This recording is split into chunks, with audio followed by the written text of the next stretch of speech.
we are getting this matchup 5 times this season. Last year we had 3 times. I don't know.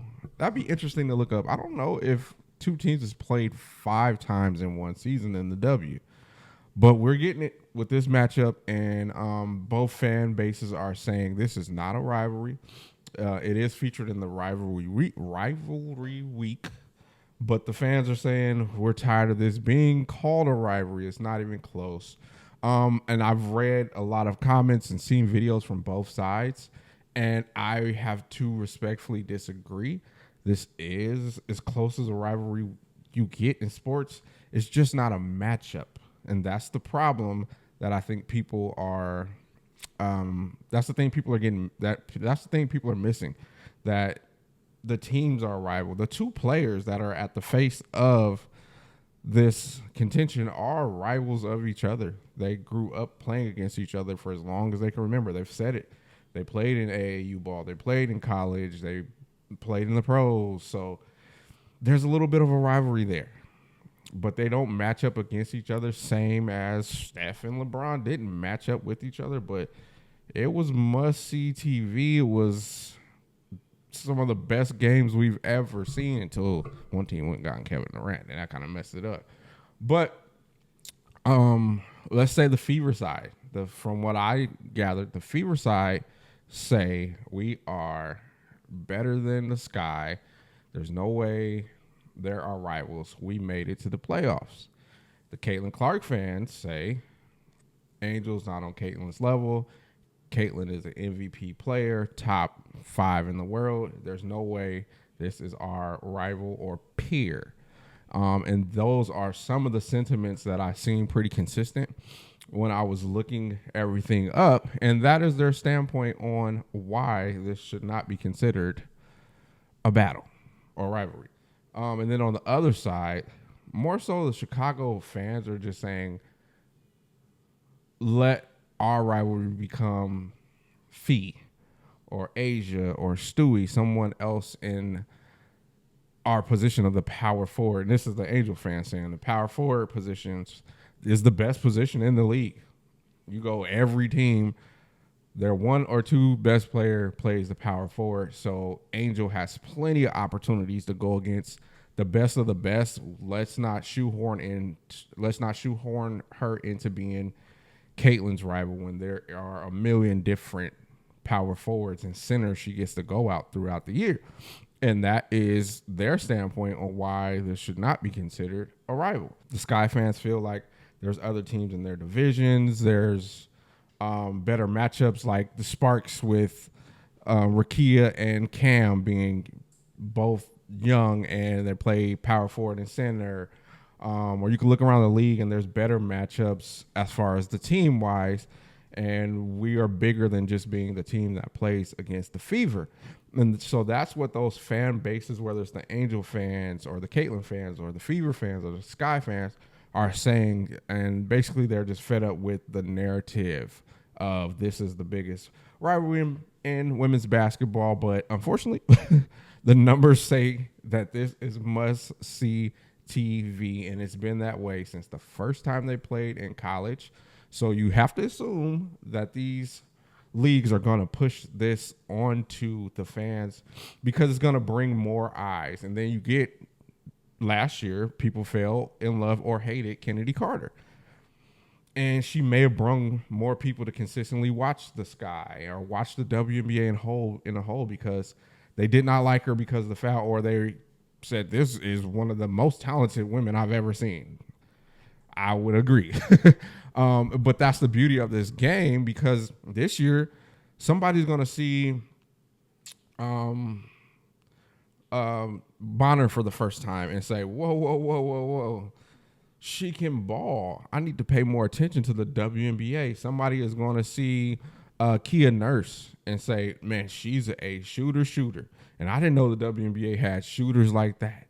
I didn't know. So now I want to tune in more to see the WNBA. So the more times, the biggest, I mean, if you add up I did it at last season. If you add up the numbers from the Sky versus Fever last season, I believe if you combine them, it was in between 5 to 6 million viewers that watched those games. So yes, the league is going to say, let's run this as many times as possible so that we can get more people to watch. But more people watch gives more opportunity for more people to stay tuned into the sport. So that's why the league is pushing this matchup. But I think it's good for ball. It's good for the sport. It's good for these ladies. I don't think they're tired of going against each other. As a competitor, somebody that played ball, when I'm going against the rival school, whether I'm the starting point guard and their best player is the center, I'm up for that game. My juices are flowing because this is the op. This is the other side. This is who I want to go after. This is, people make these jokes like, oh, this must be their championship. And no, it's not championship, but at the back of your mind when you're a competitor in this setting, you want to get that one up. Like the world says we're David and Goliath. The world say we are rivals. Like I want to let the world know I have the one up. Now tomorrow I'm gonna wake up and not care about it, but in that day, in that moment, I'm going a little bit harder, and that's what's gonna happen. That's how athletes think about moments like this. Yes, they have another 43 games they have to focus on and play, but that game means a little bit more. And it's good for the sport because we've seen these players peak. We've seen Angel have, at the time, her career high one game against the Fever. And then we've seen Caitlin turn around their last time playing it. I believe she may have had her career high against them. It just pushed them. It gave you a little bit more to go after versus this is a regular Wednesday night game playing against XY. No, this is must-see TV. We're on ESPN. This is the revenge. The first time, I remember the first game. I think neither one of them. The first game, neither one of them went bonkers or did anything spectacular. I believe Marina missed some free throws at the end, and that was the end of that game. And then the second game, Angel came out and had her career high, and they won by a small margin. And then the third, so it was like the first one was kind of a fill out. We'll see how this goes. I don't think either one of them scored over 15, if I remember correctly. And then the second time, Angel got the best of the matchup, and then the third time, Caitlin did. And that's just each person just getting at them bragging rights. They don't do it to each other, I'm sure, but in the back of your mind, like, this is who the world wants me to match up against. Well, I'm going to show I'm that person. And I think every athlete feels that way in that situation. So for the athletes, I think it's good for them. As the fans, it's getting redundant from what it seems like. But for the league standpoint, they're going to want to push it as much as possible. These two headlined the biggest all-star game the league has ever seen. And that was really people wanted to see what are they going to do on the court together. We seen Caitlin had a little bit of hesitation, paused the defense, went to the lane, drew more defense, kicked it out to Angel, layup, high five. Like that moment is why all like 3 million people tuned in to watch. So these are just the biggest draws. They were the 1 and 2 jersey sales. Their games did incredible numbers. And then the Fever had games that did great numbers against other teams. And the Sky had games that did great too. They had over 1 million people watch Sky versus the Aces, and they broke the record for Liberty attendance. So, that comes from people watching this rivalry, and then it branches out and becomes more and more and more. And so that's why the league pushes it. But I think people need to understand they are tired of the matchup, I guess, and not the rivalry because they don't ever match up on the court, which is funny. When I coach, I would be a little petty. Like my first play would be to try to get a mismatch with them two on each other. I would want to see Angel get out on the wing against and have to play defense against Caitlin on the top of the key. And then the next possession, I'm like, no.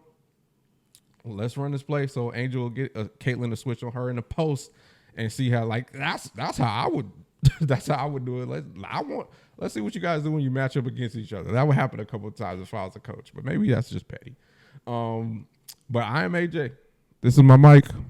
Peace.